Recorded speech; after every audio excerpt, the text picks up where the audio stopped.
Who will replace Vettel at Aston Martin after his F1 exit? Sebastian Vettel's announcement that he will leave Formula One at the end of the 2022 season means an empty slot will be left at Aston Martin for 2023. The German's retirement news has turned the driver's silly season on its head and opened up a raft of possible scenarios that could impact several teams. The bottom line is that Aston Martin doesn't have a definitive plan in place. While Vettel's retirement was always a possibility and was obviously a topic of conversation between the former world champion and team owner Lawrence Stroll in recent weeks, they were also discussing terms for a contract extension. The team obviously couldn't wait forever for a decision, but it was only this week that Vettel made his intentions clear, and thus the search for a replacement officially began. At the end of the day, the decision is Stroll's, but he'll make it with input from the top management, including team principal Mike Crack, chief technical officer Andy Green, sporting director Andy Stevenson, and performance director Tom McCullough. Aston Martin is of course in a special situation in that Lance Stroll is in the other car, and inevitably any decision has to take into account that complex dynamic. In taking Vettel, Stroll knew he was getting a guy who was a world champion but also a team player who would potentially be a positive influence on his son. In addition, Aston is a car manufacturer,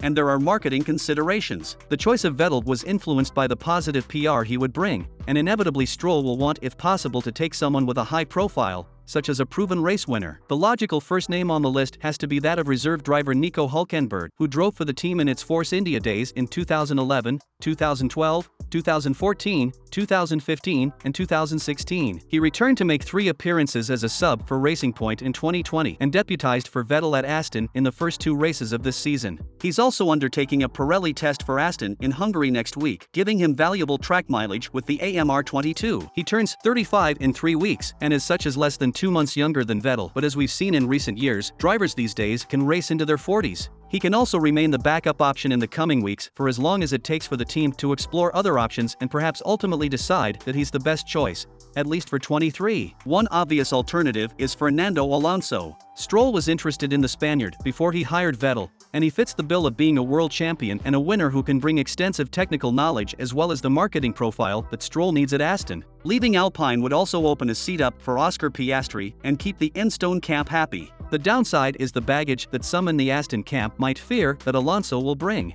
He has a reputation for being disruptive and looking after his own interests, and that doesn't fit with the job of being Lance Stroll's teammate. If not Alonso, then who? The list of big names who are going out of contract and might see Aston as an upgrade is very short. Alex Albon is one, and he could be an interesting choice. Mick Schumacher is also out of contract at Haas, and no doubt Vettel will be singing the praises of his protege. He'd also be great on the marketing side. But has the youngster really done enough to convince Aston folk? And would he be willing to cut his Ferrari ties? Another potential candidate is Daniel Ricciardo, who in theory is still under contract to McLaren. However, he could either be dropped by McLaren or exit in a controlled manner that suits all parties should he be offered an Aston deal. That would open up a seat for Colton Herta or someone else that McLaren wants to promote. If Aston doesn't take Alonso, it won't want Piastri. Stroll would not want to take on a rival team's protege, train him up, and send him back to Enstone and former Aston boss Otmar Szafnauer. There is one other rookie who could be an outside bet. NYCK De Vries is highly rated in the paddock, and his recent FP1 outings with Williams and Mercedes have done him no harm.